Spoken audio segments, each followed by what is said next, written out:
দিদি ভাই, দিদি ভাই জানো একজন ফোন করেছিল,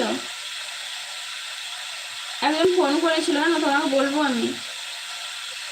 লাস্টে ঘুরে ফিরে সেই আমাকে ফোন করলো,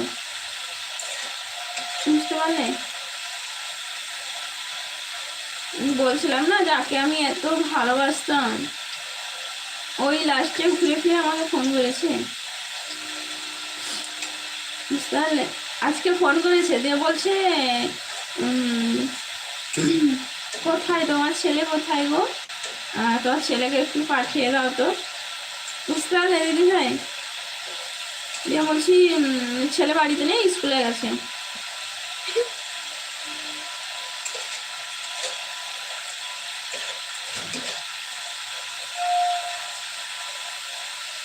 দিদি ভাই কথা বলো, কথা বলো।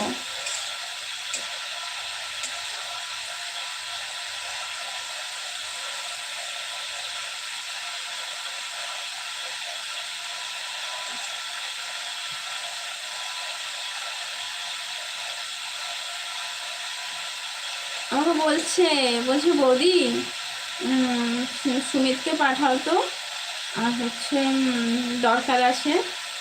আমি বলবো ভাবছিলাম তুমি তো বৌদিকে ভুলে গেছো, এতদিন ফোন করোনি, ঠিক আছে? তাই তোমাকে বলছি না,